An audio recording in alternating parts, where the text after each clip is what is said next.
Εδώ καλεσμένος μας η Έλενα και η Φένια. Η Έλενα και η Φένια Τσιτιτίκου. Τσικιτίκου. Σωστά. Τσικιτίκου. Τσικιτίκου. Ναι, δεν είναι χορευτικό. Τσικιτίκου. Ναι, είναι πολύ. Ή Τσιτικίκου. Τσικιτίκου. Τσικιτίκου. Πάντα το λέμε 2 με 3 φορές. Τσικιτίκου, οκ.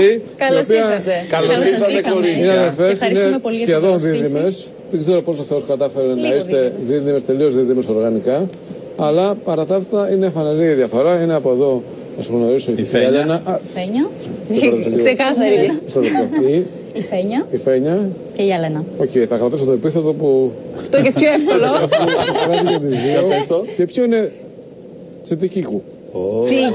Είναι. Και πρόσεξε να δεις τώρα, γαμώ την ατυχία μας. Γαμώ την ατυχία μας. Πάνω που ξεκίναγε το dancing, εσύ σκάουτ τρομερέ. Που Εγώ τα είμαι. ταλέντα, πήγανε τα κορίτσια για Λονδίνο. Γιατί Λείπανε 5 φύγατε? χρόνια και ήρθαν τώρα και με αφορμή και με την διαφήμιση που έχετε δει όλοι στην τηλεόραση και που τα βλέπετε διπλά. Αυτό που τα βλέπετε διπλά είναι επειδή είναι δίδυμες. Όχι, ζαλίζουν γενικότερα πρέπει να Η πούμε. αλήθεια είναι αυτή. Τώρα εντάξει, σιγά. Σιγά, εντάξει, ναι. Ναι. Φύγαμε, αλλά ήρθαμε θέμα. Ζαλίστηκες. Τα Όχι, βλέπεις διπλά. τίποτα. Τίποτα, μια σκοτωδίνη. Για σκοτωδίνη. Καλώς ήρθατε, κορίτσια. Εσύ θυμάσαι Καλώς σας τι- βρήκαμε το και better be ευχαριστούμε. true τι σημαίνει, δηλαδή. Καλύτερα δεν το παίζετε. Είναι προτιμότερο κάποιο να είναι αυθεντικό, να είναι ειλικρινή, να είναι αληθινό. Νομίζω βγαίνει πάντα σε καλό και είναι εκτιμητέο από όλου. Αυτό που λες είναι άτομο τελείως. Είναι να το πω. Τέλειος στην Ελλάδα, δηλαδή σήμερα να είσαι ελευθερινός και απευθύνω πιο πολύ. Εσείς τώρα στα αλήθεια, αν έρθει κάποιος και είναι ειλικρινής, θα τον εκτιμήσετε και σας Όχι πει στον ότι πάρο, ξέρετε, το βλέπουμε στη κορίτσια, διαφήμιση. μ' αρέσετε πάρα πολύ, είμαι γκαρσονάκι και μπορώ να σας δίνω κάθε μέρα μία βανίλια τσάμπα. Εκτιμητέο φυσικά. Βανίλια παγωτό. Ναι. Κάνα βαρύ. Φανταστικό. Δεν έχω Έρεξε και τη δούξα Γιατί δεν Μαρία έχει? Παγωτό. Να σου πω κάτι, θα έχει και στρατσιατέλα. Δεν το παρακάνω. Ακόμα καλύτερα. Πώς θα λέγατε, πριν να ήσασταν σε πιο. Όχι στο dancing, ήσασταν στο. Στο show You Think You Can Dance. Και είδαν εκεί.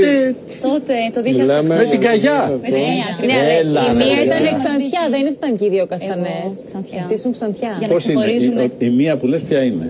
Η μία είναι η Φένια. Μπράβο. Ξεκάθαρα. Φένια. Ναι. Τι σου είχαν πει να τα βάψεις Ξανθά Ναι. για να ξεχωρίζετε. Με το που μπήκαμε στο show, είπαν κορίτσια, Εκεί πήγατε αποφασίστε μόνο- ποια θα γίνει η Ξανθιά. Ανήλικα πρέπει να είστε. Ναι, ήμασταν 19. 19 χρόνια. ναι. Ναι. Και μετά τι έγινε. Όπου ποια ήταν η πορεία σας στο show You Είχε Think You Can κερδίσει. Dance, να θυμηθούμε. είχατε? Πήγατε καλά. Πήγανε πάρα πολύ καλά τα πράγματα για μας. Με ποια τελική από τη- νικήτρια την Έλενα. Ήσουν η νικήτρια του show You Think You Can Dance. Συγγνώμη, γιατί ξέρουμε ότι ήσουν εσύ και δεν ήταν Αυτό δεν το μάθηκε η ποτέ. Φένια. Ναι, τι σύστημα είναι Δεν το αυτό δηλαδή, ξέρουμε. ναι. Για Better be μας, true. αν η μία έχει την νίκη, σημαίνει ότι και οι δύο είμαστε νικήτες. Αλλά πήγατε μετά που ήταν μέσα στα πλαίσια του βραβείου να σπουδάσετε στο Λονδίνο, πήγατε Ήταν και οι το δύο έπαθλο, μαζί. Το αξιοποιήσαμε μαζί. 3 Μπράβο. χρόνια υποτροφία στο Λονδίνο. Δεν χωρίζουμε. Ποτέ. Σπουδάσατε Από χορό παιδί. δηλαδή. Σπουδάσαμε χορό αρχικά στην Ελλάδα και γυμναστική ακαδημία και έπειτα φύγαμε για μεταπτυχιακές σπουδές. Αξιοποιήσαμε έτσι την υποτροφία. Εγώ έκανα 3 διαφορετικά μεταπτυχιακά. Και αυτή η υποτροφία και η πού Φένια. βρέθηκε? Ορίστε. Πού βρέθηκε η υποτροφία? Ήταν το έπαθλο του show You Think You Can Dance. Ισχύει αυτό βγαίνει. που λένε ότι όταν τα αδέρφια είναι δίδυμα, όταν κάτι λέει παθαίνει ο ένας, το αισθάνεται εκείνη τη στιγμή ο άλλος. Αυτό τώρα Είναι ισχύει. μια μούχα Υπάρχει που μου διαδώσει τα διαίσθηση. δίδυμα. Υπάρχει μεγάλη. διαίσθηση. Κι όμως, Θεέ μου, υπάρχει διαίσθηση τρομερή. Με τρομερή διάσταση, ξέρω. Έχω κι εγώ διδύμα, μόλις το ένα τρώει το σοκολατάκι λέει, και το άλλο λέει, θέλω το κι εγώ άλλο σοκολατάκι. αρχίζει Εντάξει. Αυτό σίγουρα. Αλλά γενικότερα να υπάρχει μια βαθύτερη επικοινωνία ανάμεσα στα δίδυμα. Είναι κάτι ξεχωριστό. Ένα ουσιαστικό, πολύ ουσιαστικό δέσιμο. Δεν το βαρεθήκατε αυτό. Να βλέπεις τον εαυτό σου σε έναν άλλον. Τέλειο. Καθόλου και το χρησιμοποιούμε και πάρα πολύ. Έχει τύχει να πάω σε οντισιόν για την Έλενα. Έλα, όχι ψέματα. Αποκαλύπτεις όλα. Το κάνετε Καθόλου. αυτό. Πριν λίγους μήνες το έκανα κιόλας. Τα έχετε φτιάξει ποτέ με δίδυμους? Ποτέ. Αυτό Δεν θα ήταν έτυχε. ωραίο. Θα ήταν πάρα πολύ.